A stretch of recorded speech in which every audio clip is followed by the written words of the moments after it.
Hey Raghunath, tell everyone about our Patreon community. Sure, Kaustubha. The Wisdom of the Sages Patreon community is an incredible online yoga resource. If you like the type of yoga wisdom and culture we share on the show, then our Patreon community is a great next step. This is a listener-supported podcast, and any level of sponsorship will unlock a wide range of live and archived classes, talks, and even workshops. Raghunath teaches, I teach, and we have a host of other excellent teachers on topics ranging from yoga philosophy, asana classes, storytelling, Ayurveda, kirtan, cooking, meditation, and a lot more. We even have an incredible online Bhakti 12-step recovery group. So if you want to check it out, go to patreon.com/wisdom of the sages. All right, let's get it on. Om Namo Bhagavate Vasudevaya. Om Namo Bhagavate Vasudevaya. Om Namo Bhagavate Vasudevaya.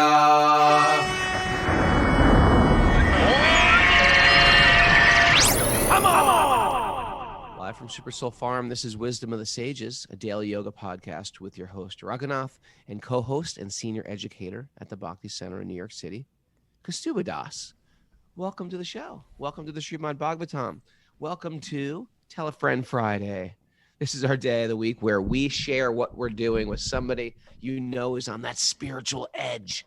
If you got somebody like that in your life, somebody who's sort of like, I'm thinking about something deeper. You got to be deep in this world, Kaustubha. That's my realization of this morning. You got to be like deep? Huh? Are you about to drop a nugget of wisdom on us? A wisdom nugget? You want to? Today's wisdom nugget is we got to be. It can't be like a puddle. It got to be like a pond. Got to be like a lake, Torch Lake. Ever go to Torch Lake in Michigan? It's like one of those. No, super I haven't. That's kind of. It's one of the most. I think it's up there with one of the most beautiful lakes of the world. Is it? Yeah, it's like crystal blue. It's super cold because it's really deep, but undisturbed by the. Oh, okay. Yeah, undisturbed by the sprinkling of the water, or even the storm. The puddle is incredibly affected, and there's so much like barking of the dogs of the material world. You know, another good analogy in that regard is... Hold it. You're mixing analogies here, mixing metaphors. Okay. What does the dog have to do with the puddle? It has nothing to do with the puddle, but... Okay. Yeah, all right. Hold the dogs. That's a good one, Hold too. the dog. But to really practice bhakti, we need a depth. You know, all this stuff on the surface just won't... You really have to hear this stuff again and again and again. Talk it through in your mind. Mm-hmm. Journal. Write down your realizations. Do you do that? Do you journal? I don't anymore because I don't write so much. I used to all the time, but I talk to myself like a madman. I do. It's not exactly journaling, but It's not quite sure. You know what it is? It's speaking your mind. Actually, I'm writing a book, so in one sense, I am journaling. It's not a journal, but it's sort of like I write my realizations in my book. But I talk. I walk, go for walks in the woods, and I like almost like I'm preaching to myself. And because of it, it helps me work through things you know, that I'm struggling with, or that I'm approaching, or I'm facing off with, and it helps me. And it takes that type of depth in bhakti. What do you think about that? yeah. Well, you know, it reminds me of the Bhagavad Gita verse, 271. 271. 271. That's A the person, second to last verse. That's right. Of the second chapter. A person who has given up all desire for sense gratification, who lives free from desires, who has given up all... Oh, no, that's not the one. I'm sorry, 270. How silly you. Yeah, 270. A person who is not disturbed by the incessant flow of desires that enter like rivers into the ocean, which is never being filled but is always still, can alone achieve peace, and not the one who strives to satisfy such desires. Is that kind of part of what you're talking about? It is. It is. And an extension of that analogy, or should I say a completely different analogy. It's got the nothing to do. dogs.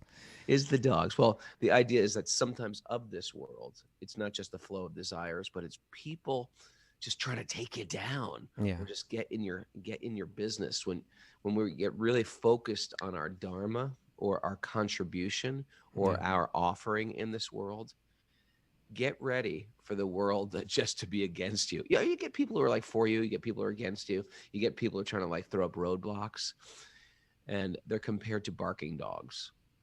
And just so like if the train is coming, sometimes the train pulls into a village around here where there's a train and there's like little villages. It goes through every village, and all the dogs hear the train ahead of time and start barking ahead of time.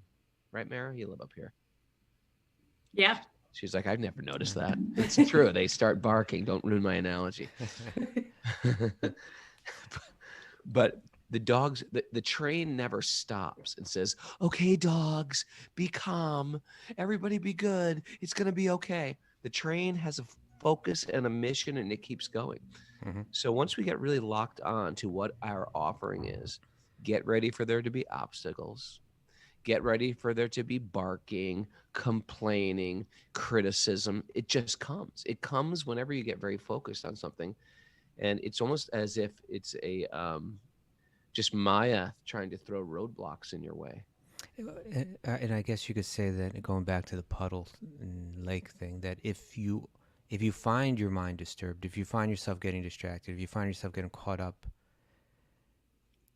in losing your focus, it means you haven't gone deep. You're on the surface, right? All the disturbance is on the surface. Yeah. But when you go deep into that, like, if it's a windy day, the top of the lake looks all choppy. There you But go. right, but if you're down deep, it's steady down there, right? There you go. Yeah. And because it's very easy. When did this just happen? This just happened recently. I can't remember. But when people start speaking ill of you, you just naturally want to like fight back and retaliate. You got to be like the train. Don't stop for the barking. You just got to go deep in what you really have to offer, or else you're just going to be playing this petty game back and forth with people, and it's not worth anybody's time. Whenever I see people like answering something on Facebook, I was like, "Oh, you fools! Cut it Don't out. answer. You really think you're going to change somebody's mind on your Facebook post? It's like, don't even waste the time. Good point. Stay off. What are we still doing on Facebook? What What are we doing over there? are we doing? Okay. Thank So you. anyway, that's today's realization. I had a dream about you and me, Kaustubha. Sorry, Mary, you weren't in the dream. Maybe next time, Mara. No, we were at Govardhan Hill and Radhakund. Isn't that a great dream? Yes, so far so good. So far, Were not so we far well was there. behaved while we're there? We were well behaved. We were well Okay. behaved. And I was carrying my Govardhan Sheila with me. It was a really cool dream. Just kind of like, you can't remember any of the particular details, but just kind of the setting and all that. There was a few interesting details, but I'm going to save them. But Leela Vilasini was there. Oh, cool, very cool. Yeah, We had she a was- great day there the last time we were in Vrindavan. You and I and Leela Vassini. What did we do? I can't remember. We got in we got in a car and we drove out to Govardhan Hill. I did a Prikram yeah, of yeah, Govardhan that's Hill right. alone, and then I met up with you at Radhakund. That was really great. That was really great. And we were talking about dreams. You remember we were talking about dreams in the car on the way there? You have a good memory. Do you remember? Do you know who Leela Vassini I don't even know you. Who are you? No, that was a really nice day. That is, Came back and went to the restaurant together. Yeah, Yeah. that is good. That was good. Ah, I miss Vrindavan. Me Okay. too. I'm really missing Vrindavan right now because all of the Because all this of is when those- we're there right now. the This is when memories we're are all usually coming there. up on social media from a year I know. ago, and or 10 years. It doesn't matter what year it was. 10 years ago, 8 years ago, 4 years ago. We were in India and in Vrindavan, and all those memories are coming up. You know, it's good. I think it's important to go there and create some anchors with holy places and holy people, holy rivers, holy temples, and you always have those to reflect upon. Oh, what you're getting into right now just goes right into this subject I wanted to discuss. Why don't we chant our mantras, and this is going to connect. I'm going to connect it. All right, I will. All right, I will. Narayanam Namaskrit. Get ready. I like when I start a mantra fast, everyone's like, oh, quickly, hands folded. Jump to attention. Comes to it. It's like the Tan Hut. Narayanam Namaskritya Naram Chaiva Narotamam Devim Saraswatim Vyasam Tato Jayam Mudiraye. Before reciting the Srimad Bhagavatam, which is the very means of conquest, one should offer respectful obeisances to the personality of Godhead Narayan, unto Narayan Rishi, the supermost human being, unto Mother Saraswati, the goddess of learning, and to Srila Vyasadeva, the author. Nasta prayeshva bhadreshu nityam bhagavat sevaya bhagavati uttama shloke bhaktir bhavati naishtiki. By regular attendance in classes in the Bhagavatam and by renderings of service to the pure devotee, all that is troublesome to the heart is almost completely destroyed, and loving service to the personality of Godhead, who is praised with transcendental songs, is established as an irrevocable fact. Om Jnana Tamarandasya Jnananjana Shalakaya Chakshurunmadatam Yena Tasmai Shri Gurave Namaha. I offer my respectful obeisances to my spiritual masters who have opened my eyes, which were blinded by the darkness of ignorance, with the ointment of knowledge. You love saying that every day. I actually don't like saying it. Sounds a little Really? weird. Put the ointment on. I've never heard that translation, the ointment. Well, now you have. You read it every day. I know. All right. All right. So, this is what I want to talk about. All right, And what you do just what happen to got? naturally, it's amazing how just, That type of stuff is Paramatma in Krishna the heart. miracle stuff. Paramatma in the heart is just leading you. But you were talking about Vrindavan, and we were talking about Vrindavan. And for those that are less familiar, Vrindavan is this place, in India, which is the place of Krishna's pastimes. But it's a holy place that the atmosphere is so special there, that because everything's focused around Radha and Krishna, right? So it's simultaneously beautiful and fun and colorful place, but it's a place where, it brings you deeper and deeper and deeper into your connection with God and into your spiritual life. And so it's a place that you and I have been going to for over 30 years, and is a real life changer for us. And so, for years we've also been bringing people there, as we were brought there when we were younger. So, you're feeling it, I'm feeling it. You said I'm feeling separation, like, I wish I could be there, Oh, I miss being there. I miss being there. And generally that feeling of, I miss this, I wish I could, I wish I could be somewhere. Lamentation. It's kind of lamentation, right? But when that emotion, which in the material context is illusion, right? I wish I had something that I don't have right now. It means I'm not in touch with my spiritual nature. I feel a little lacking. Well, Right. sometimes also, Prabhu, it's a lamentation for something that never was. That could be. You know what I mean? Well, that's Like a hankering, right? Well, no, that's a hankering is something for the future. Like, I'm going to do this. I want to do this. But sometimes you're like, remember when we did this? But if you actually were to trace your steps back when you were doing it, it wasn't actually that good. Okay.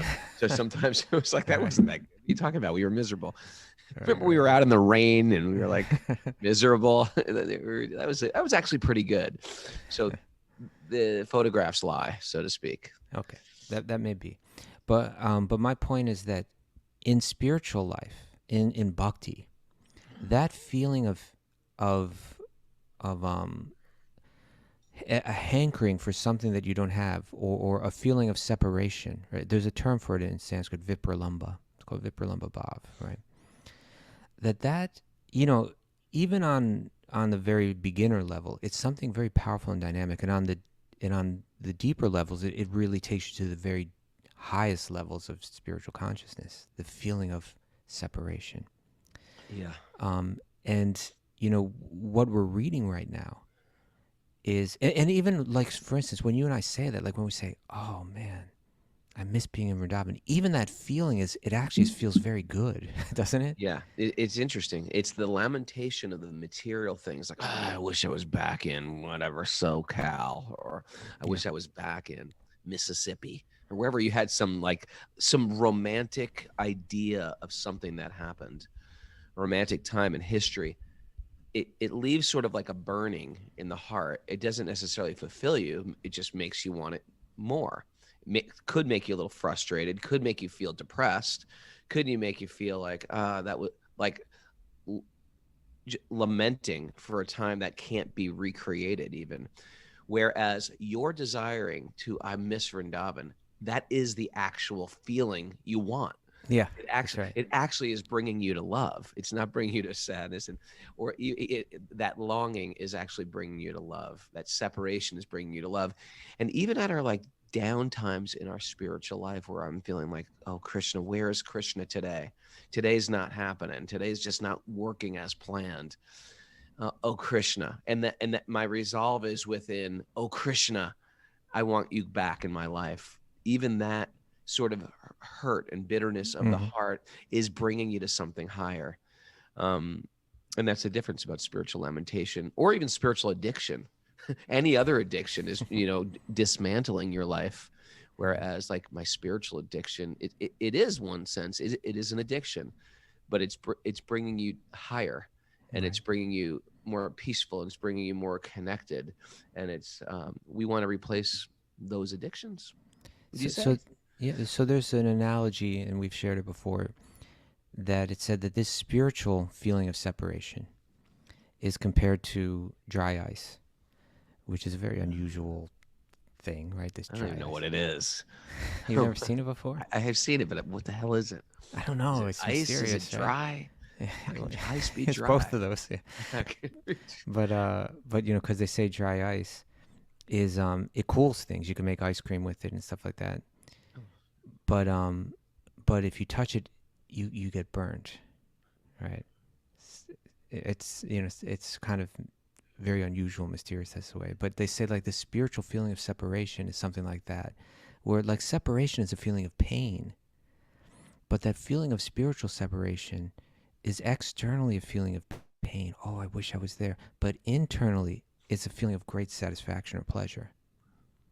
Now, Right. now that can be really understood like in the Krishna Bhakti way, as if anyone's got their heart broken. Now, probably nobody here on the show has ever got their heart broken, but for the few of you that have, that was sort of a joke, but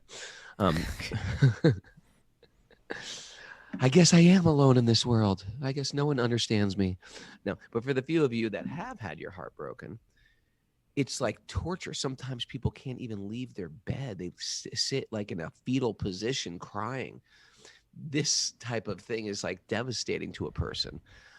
Even though people say, hey, it's okay. You'll get through it. It's no big deal. You just can't hear it.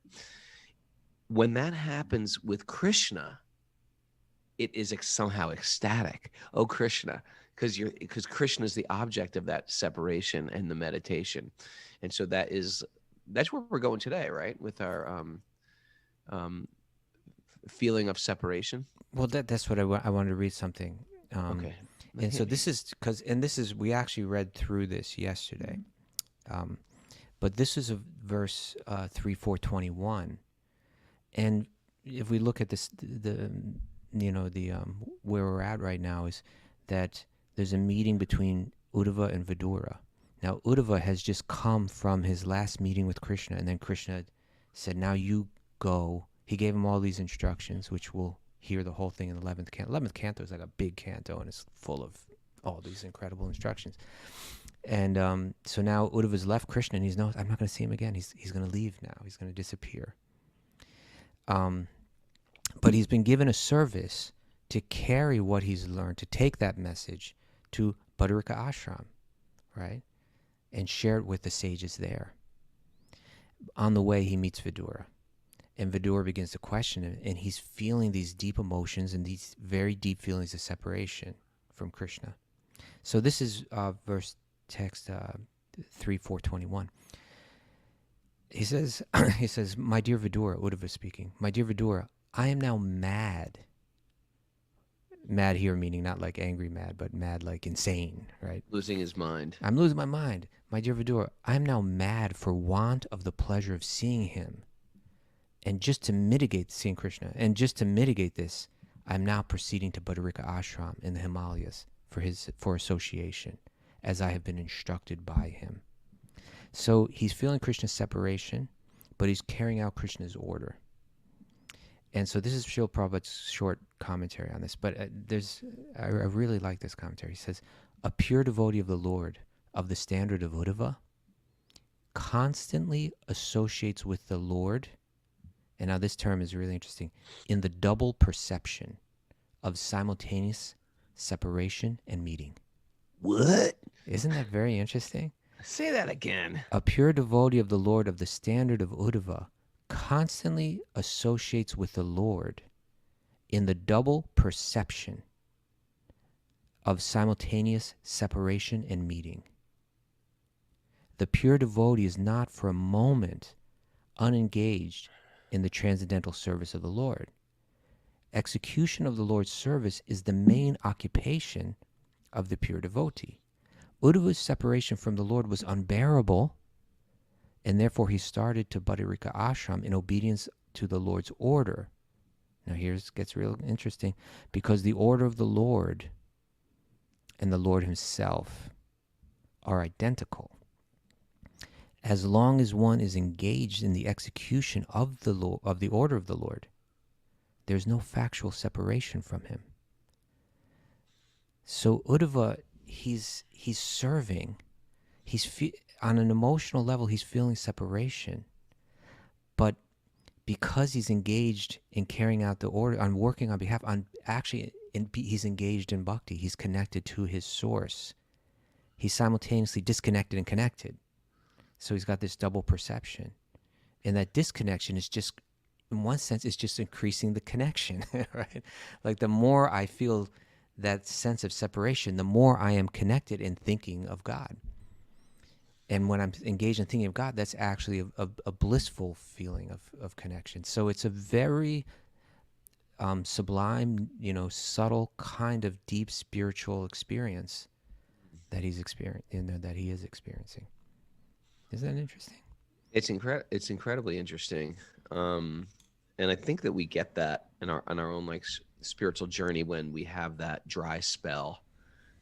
Uddhava is, we're talking about very high, super high level of devotion. Super high level of spiritual realization. But we get that on our spiritual path when we're feeling that bliss and feeling that joy and feeling that bhakti and excited. And then all of a sudden we just don't have that feeling anymore. And we feel in a dry spell or a dark night of the soul, or we feel like there's a low ceiling.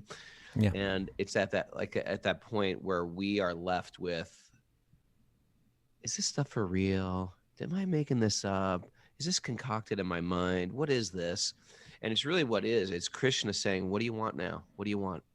Do you want me? Are you serious? Because you were acting all serious. And I gave you some reciprocation. But what do you actually want now that you don't have that taste? And Krishna just pushes us to make that choice. Am I going to go higher or am I going to go lower? Am I going to take door number 1 or door number 2? And sometimes we take door number 2 and it's just like back into some illusion, back into some maya, back into some old, degrading, right. Degrading habits. Like Uddhava could have said, I'm feeling total separation from Krishna. I'm just going to watch television and eat ice cream all day or something like that, right? And sleep. Right. And then we learn a little bit of lesson there. We get sort of kicked by the material energy or slapped around by Maya. And then we're like, what have I done? What am I doing? And we start to reevaluate. It depends. Sometimes we go down hard. Sometimes we go to like indulgence in junk food or shoots and ladders. Right. And then we have, or we say, you know what? No, I'm going to keep pushing through this. I'm going to keep working hard at this. I'm going to take shelter of transcendental sound, of spiritual truth, of a community, of kirtan. And then we push through, and then that taste comes back again. Yeah. And then so we go higher, and then there's Krishna, and he's just luring us more and more out of the material world. He's luring us out of our mind. You know what I mean? Because oftentimes things aren't bad, but my mind is saying, things are sort of bad, Raghu. Things are not so good for you, Raghu. He's luring us out of our material, whimsical, I'm writing my memoirs right now, and I'm going deep into my mind as a 22-year-old person practicing bhakti, and it's all over the place. My mind was like, oh, it's like, I'm super excited. I'm super excited. This is the best place. I can't imagine anything better than this. I was like, I got to get the hell out of here. I got to get out of India. I got to get on a helicopter right now. And it's just like, it's just really stitched tightly to the mind and riding on that, it's like your ankle is handcuffed to a roller coaster and you're just getting pulled around helplessly. But here we see that the difference is, what makes all the difference is that he stayed engaged in service, right? That he was carrying out that order, and so if we can, this is where the yoga comes in, and this is how the wise person says, even if my mind is going wild, right, I'm going to stay engaged. I'm going to carry out this order. I'm going to stay engaged in my service either way. Let my intelligence function on that level that it can control my body and my mind and keep me engaged in the right service.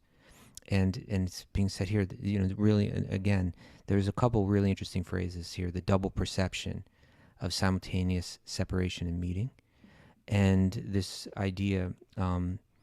The Lord's order, he says the order of the Lord and the Lord himself are identical. When you're engaged in service, you are associating with God. That's what that's saying. And maybe in the beginning you don't perceive it deeply, but as you advance, you perceive it more and more deeply. Right? It's actually quite beautiful too. Yeah. So that's going to lead us to today. So Uddhava has become the messenger of Krishna. He's been given a mission. He's been given an order. He's been given a service. He's carrying it out. He's particularly qualified for this service. He's given a service to take the message of Krishna to the sages at Bhakti-yogi ashram. And why is he qualified to do that service? That we're going to read about today. All right. Text 21 or text. We're on text 27 now. 27. So what just happened is in the last verse, Uddhava said to Vidura that, you know what, I'm not going to cross the line, right? You're asking, in one sense, you're asking me to become your teacher, your guru. Better that you go to Maitreya, right? Who's, his reasoning was because I'm junior to Vidura, and Vidura's a great soul. I don't need to be his instructor.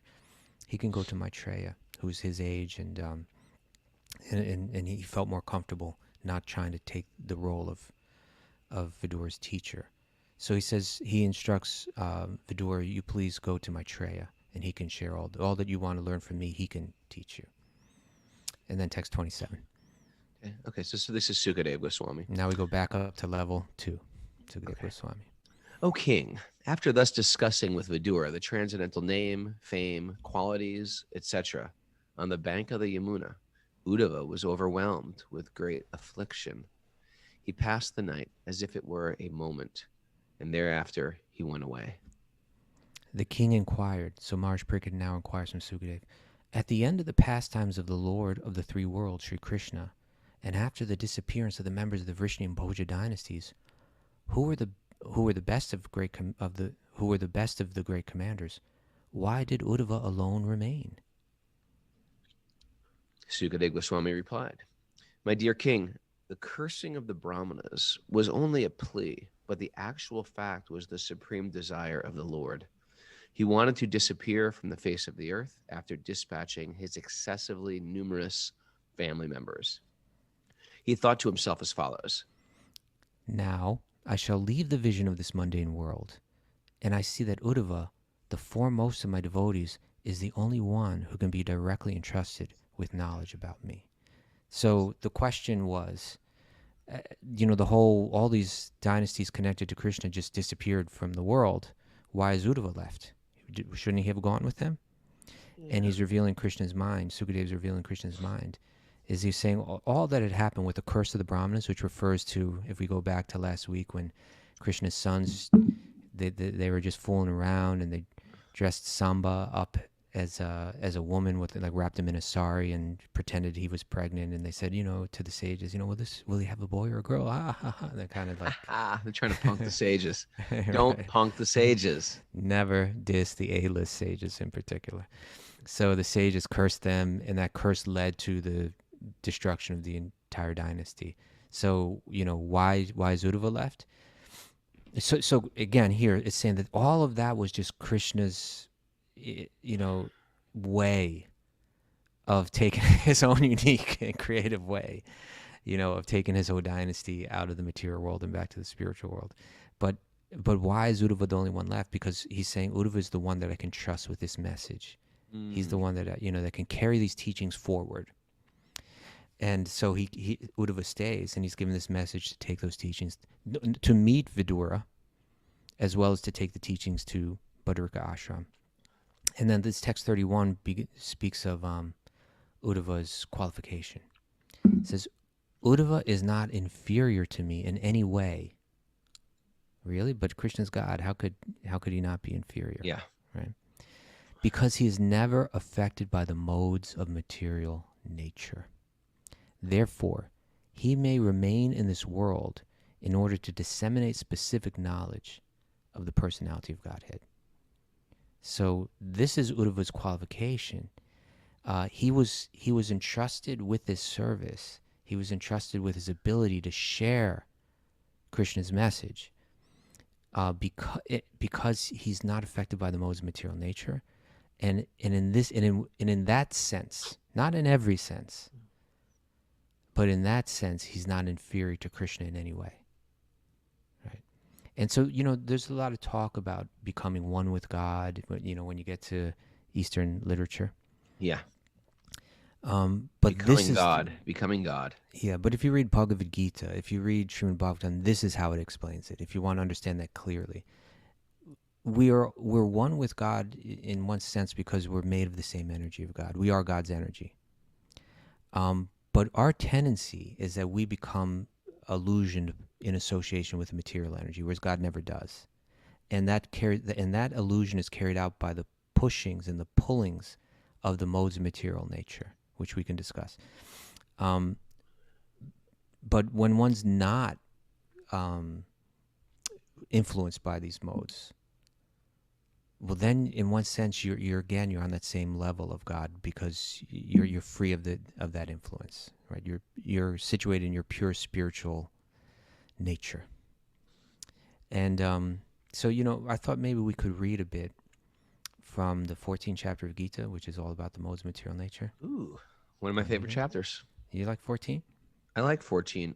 I look at 14 as one of these chapters that even if you don't believe in a God, there's some definite great practical steps to become happy. Yeah. You know what I That's mean? right. If Yes. you understand the gunas, you can be happy in this world. Even if you think, oh, I don't believe in God or higher powers, or it's Yeah. just it's an interesting way to look at the world, the gunas. It's an interesting sort of lens to see the world, and how sattva will actually make you have more depth and be more joyful and be Happy. more Yeah. We all want to be happy. Less controlled. Yeah. Although Less that is frustrated, a type of, yeah. right? Less frustrated. Yeah. Yeah. It's kind of like that quote we had a couple weeks ago from Krishnamacharya, where he's talking about asana.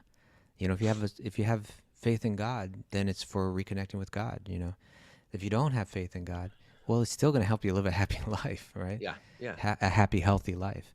Yeah. And so if you can understand these modes of nature, now of course it's all coming from these sources, Gita and Bhagavatam. But if you understand it, even if you don't believe in God, you can see this stuff work. Yeah, I mean, if you're, So, yeah. Something you want to say more? No, I was just thinking, even if you don't believe, I think sometimes, sometimes I'll post a picture of me doing kirtan or something. Mm-hmm. And there's just so much, and it's not like everybody who follows me on Instagram is a practicing Bhakti-yogi, but they can see the joy in the Bhakti-yogi's heart when they're singing or when they're engaged in some spiritual activity. And it's just palpable. Our spiritual life is palpable. So in the same way, there is a desire to be happy in this world. And, this Vedic culture has sort of cued in on it. And that you can take it very, very deep, or you can just there's very surface things, but to really get into it's all going back to the same analogy, man. The puddle. Don't be the puddle. You gotta. Okay. So And just super, super briefly, it's something that we've discussed in past, in depth and in past episodes. But the modes of material nature refer to the theory that is placed forward in books like Bhagavatam and throughout the Upanishads and Gita. It's all over the place. Yoga Sutras. The Yoga Sutras. The very final verse of the Yoga Sutras states that when one becomes released from the influence of these three modes, one's achieved liberation. Right? Kaivalya, and it says. You're going to read something from the 14th chapter? I was going to read some from the 14th chapter, but before I do that, just so that we're going to keep using this term modes of material nature, so I'm saying let's define that for people. So the idea is that the material world, the world that we're in, is kind of like a virtual reality. So it's a world created out of material energy rather than spiritual energy. We are created out of spiritual energy. This world is created out of material energy, and it comes in three flavors, and those three, like the three primary colors, it can be mixed into all different hues. So similarly, this world is made out of three different energies, but they're blending and mixing in unlimited varieties. But each one has an influence, and when you come in contact with that influence, it influences you. And so the three are the mode of goodness or sattva guna. When you're in contact with that energy, whether it's a color or a food or some music you heard or a person that you're associating with or a place, when that energy is predominant, it radiates from that, and the influences that you feel contentment, happiness, and lucid mind. Right? And when you come in contact with the mode of passion or the rajaguna, the idea is you feel the opposite of contentment. You feel a need for something that you don't have, or you need more of what you have. You're not satisfied with what you have. We got to get it. We're going to go there. It's going to be great. I got to I don't have what I want. I need something I don't have. It's exciting. The mode of passion is exciting. It can be. But it's frustrating as well. Yeah, that's the result of it, right? But it's always like the carrot is right ahead, and I'm going to go run to it, and it's going to be great when we finally get it. And it's all talking about the future and how we will enjoy in the future. Right. And then there's the mode of ignorance or tamaguna, which the influence, when you come in contact with that, is towards laziness, towards sloth, towards destruction, and even towards self-destruction. Sure. Okay. So those three influences are blending in every different object and every different, wherever we're at, with times and places and people and sounds and sights and all. And you get born predominated. What's the word? Predominantly. Predominantly. Thank you. You get born predominantly with one of these affecting you due to some karma. Sure. And there's some ways to change it, but you definitely have something predominating you, and also it can change day to day. Like you can wake up and like you could be dominated by tamas, or you could wake up and be dominated by sattva, even if you are regularly in tamas. And it feels good when we do, like, oh, you know what, I'm going to clean my apartment. Like that's like saying I need some sattva guna in my life, and after you're done, you feel good. Hopefully. So chapter 14 is Krishna speaking to Arjuna about the modes of nature, and he's describing so many different ways to understand it. Kind of juxtaposing them against each other in different contexts. And then Arjuna asks a question in text 21. He says, this is Bhagavad Gita chapter 14, text 21. Arjuna asked three questions. Arjuna inquired, "Oh, my dear Lord Krishna, by which symptoms is one known who is transcendental to these three modes? What are their symptoms, right? What is his behavior? And how does he transcend the modes of material nature?" So, again, what are the symptoms of someone who's transcended this? How do they behave? And then the question is, how do you transcend these modes? Right? You're telling me about them. How do I get beyond them? How do I get back to my own nature and not be a puppet of these energies? And that's really what it is, right? There's that great painting, the one I'm talking about, that saying some of the Bhagavad Gita. It appears like we're moving, but it's the gunas are actually the gunas are like, they're working under the demigods, and they basically we have this idea like we're doing something in this world, but the gunas are like pulling us around by our desires. The puppeteers in the painting, the puppeteers are like three women. They're each wearing a sari in a different color that kind of represents one of the gunas, and it shows two people. One of them is kind of like the taskmaster or something like that, and one of them is like the serf or something like that, right? It's like digging a hole. One's kind of working, and with others kind of ordering him. But both of them, are like marionettes, and the three gunas are kind of like up in the sky, but they're pulling the strings on them. And so we're having these strings pulled on us by these influences. And so how does one transcend that? How does one become free of that influence? So sometimes when you, go ahead. saying, sometimes when we're in an extreme situation, like say something like tamas, which can manifest in addiction, it's easy to see how like I don't have any control of my life. Like my body is working against my intelligence. So when you're in an extreme situation, it becomes very clear, like I'm no longer in control.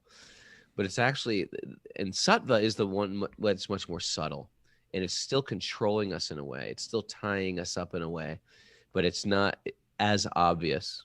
So go ahead, Prabhu.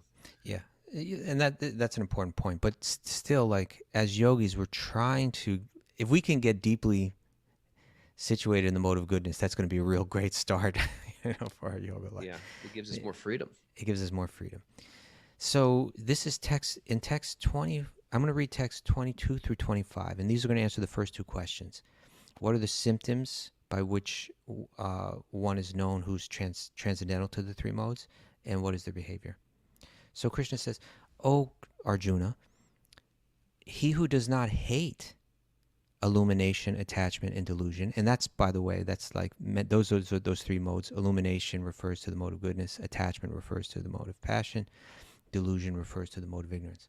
So one who does not hate illumination, attachment, and delusion when they are present, or long for them when they disappear, who is unwavering and undisturbed through all these reactions of the material qualities, remaining neutral and transcendental, knowing that the modes alone are active, who is situated in the self and regards alike happiness and distress, who looks upon a lump of earth, a stone, and a piece of gold with an equal eye, who is equal to the desirable and the undesirable, who is steady, situated equally well in praise and blame, honor and dishonor, who treats alike both friend and enemy, and who has renounced all material activities.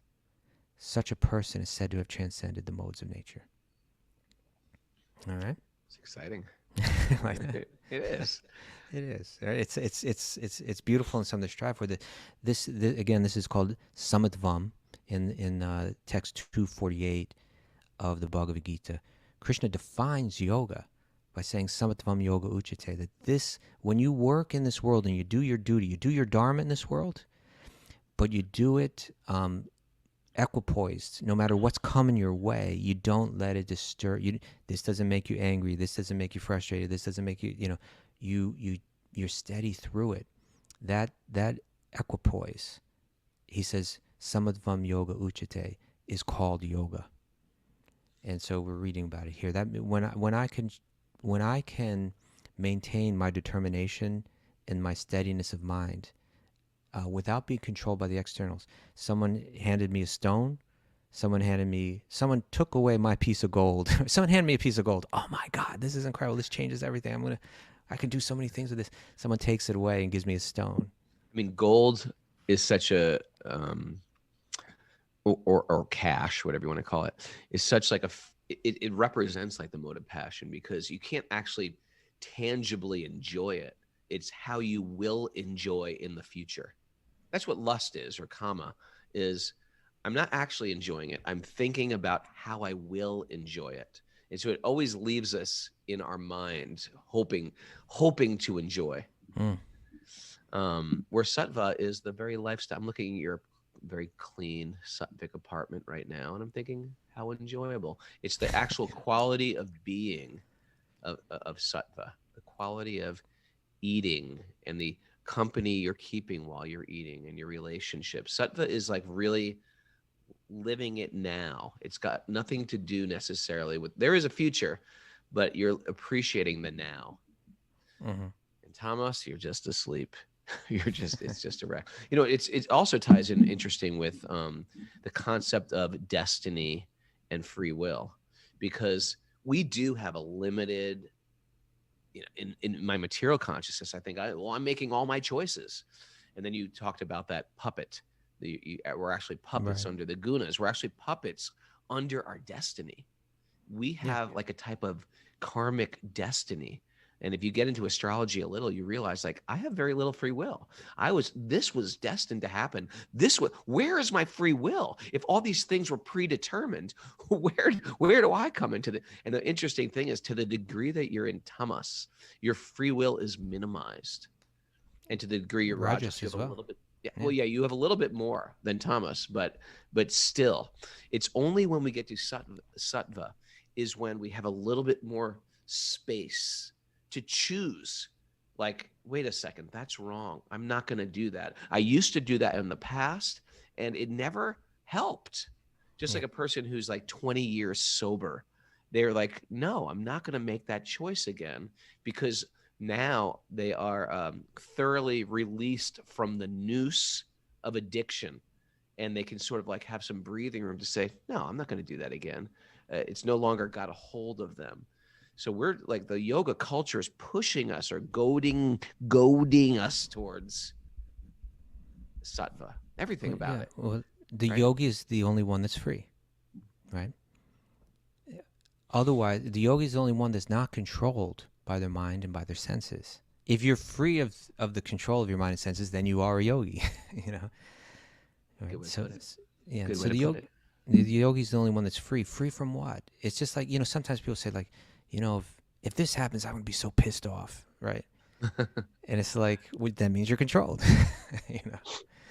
And so it's giving us some interesting, these verses here are giving us some interesting things to look at, right? One is, a stone, a piece of gold, a lump of earth, I can see them with an equal eye. That's talking about wealth. Am I controlled by money? Am I controlled by, the need for it? What I think it will get me, how it will make me happy, how if I don't have it, I won't be happy, This is real interesting, one who's steady, situated equally well in praise and blame, in honor and dishonor. The need for validation, for respect, for prestige. These all go very deep. It's a bit deeper than talking about wealth, right? It goes even you conquer that, you may still be very disturbed if someone criticizes you. Be very disturbed if you're dishonored, even fair or unfair, right? It's very disturbing. But for the yogi, even that they let go of, because they're able to, as they move through this world, kind of grasp that all the upheavals. Oh, actually, you know what? In the purport, I think Prabhupada says something great. Let me see if I can find that. What you got for me? He says the next question. There are two questions that Arjuna had, and here's this. I'm going to the middle of this purport for that group of texts, 14, 22 through 25. But Prabhupada writes, the next question concerns the dealings of a transcendentally situated person. The materially situated person is affected by so-called honor and dishonor offered to the body. But the transcendentally situated person is not affected by such false honor and dishonor. Right? It's false because it's not me. It's related to my body or whatever. He says they perform their duty in Krishna consciousness and do not mind whether they are honored or dishonored. They accept things that are favorable for their duty in Krishna consciousness. Otherwise, they have no necessity of anything material, either stone or gold. They take everyone as their dear friend who helped them in the execution of Krishna consciousness, and they do not hate their so-called enemy. They are equally disposed to see everything on an equal level because they know perfectly well that they have nothing to do with material existence. Social and political issues do not affect them because they know the situation of temporary upheavals and disturbances. They do not attempt anything for their own sake. They can attempt anything for Krishna, but for their personal self, they do not attempt anything. By such behavior, one becomes actually transcendentally situated. Powerful paragraph there, huh? Mm. So that this is the consciousness. Now, someone may look at that and says, well, you're a slave. You're just carrying out the order of this, of this God or something like that. But actually, this is the state of freedom. I'm not controlled by my mind. I'm not controlled by my senses. I don't feel I have any enemy, even if someone treats me. I'm so free. I'm not in that situation where if someone says something, I'm going to be pissed off. No, it doesn't matter what anybody says. I've got control. That's the yogi. Taking back control. We're taking our hand and putting it on the what is it? The marionette strings. We're moving ourselves a little bit. Snipping the strings. Actually, what we're doing is we're giving those strings to Krishna. Krishna, you move. In one sense, that is because we can't really transcend the modes. And this is another ongoing statement in the Gita that you think you're bigger than the gunas. You think you're bigger than Durga Devi, Maya. You think you can overcome. You can't. Well, Raghu, that goes to the next verse. What? Yes. I'm thinking like Prabhupada again. Well, or Arjuna, because Arjuna asked, how does one transcend the modes? In text 21, that was his third question, right? And how does he transcend the modes of nature? And then comes a very famous verse. Ooh, that's very often quoted verse from Srila Prabhupada. Give me the first word. Mam. Cha. Mam chayo bhakti. Mam chayo bhakti. Vyabhyacharena. Bhakti-yogena sevate. There we go. Sagunan. Sagunan samatityaitan. Brahma. Brahma Bhuta. Brahma Bhuyaya. Brahma Bhuyaya Kalpate. There you go. Booyah.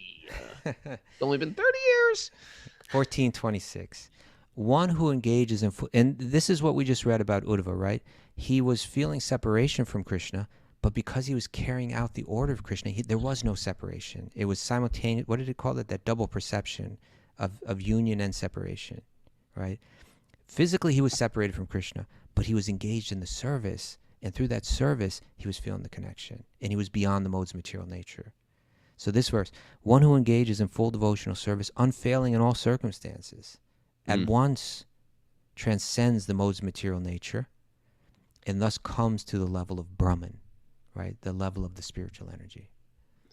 Classic verse. Adrian Colina asked this question, I think is a good question. So are the gunas actually given to us so we can transcend in a way? It's like, why do you get this karma? And what's your answer? Because this is this is my answer based on the way Prabhupada describes this, and it's dealing with the most subtle questions of existence.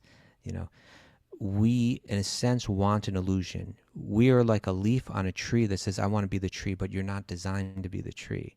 We want to be, in a sense, we want to be God. And in order to carry out that desire, in order to fulfill that desire, we need an illusion. And so you were given a world that's made of the material modes of nature. But it's designed in a way that we can pursue those pleasures, but because it's not our real home, it's not our real nature, there's always some problem that comes with it.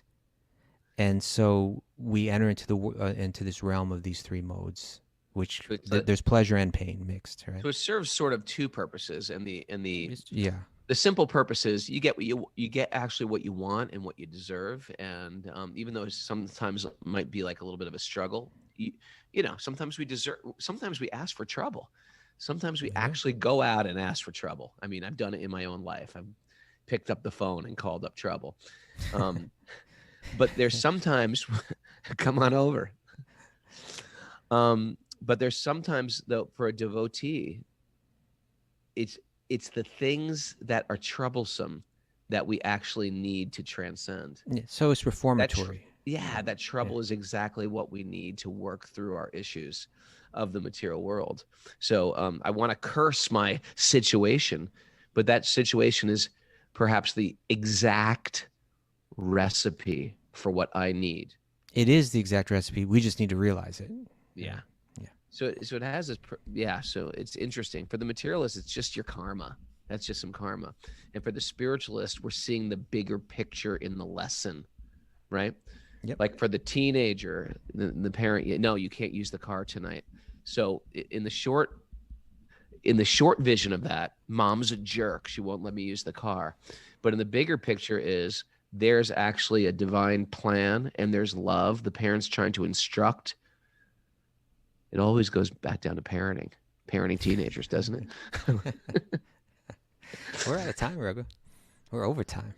Man, well, we started late, so man, I am so not on my thread. And we got yoga class today at 7:00 if you want to come join us. Anything else happening, Mary? Nope. Where would they join Raghu? supersoulyoga.com. You can join us, and then you can be part of our secret yoga club. And what is tomorrow? Tomorrow's 8:00. Sleeping Saturday. Totally forgot about it. That's all right. Sleeping Saturday means you get to sleep in an extra 45 minutes. Just kidding. You can sleep in longer. But I do send a drone to your house and check up on you. Once you've got the Zoom codes, that gives me, you didn't realize the fine print. Raghunath has a drone that goes to your window, checking up on you. Thanks everybody for joining us. Hey, we want to hear your spiritual story. Go to Apple Podcasts, where you can write a review. Everybody can just go on their phone right now, write a review. Tell us how you got to Bhakti and your Bhakti journey. It's a great story. And we learn about our own story. So hearing through your story, give us a 5-star review if you like what we're doing. And this is a community supported podcast. Go to Wisdom of the Sages. No. Go to patreon.com/Wisdom of the Sages and make a monthly contribution to help keep this thing going. We got to hear the Srimad Bhagavatam. We got to hear truth, wisdom on a regular basis. We need a community. Thanks for everybody. You all enrich my life so much. Let's sing a song together.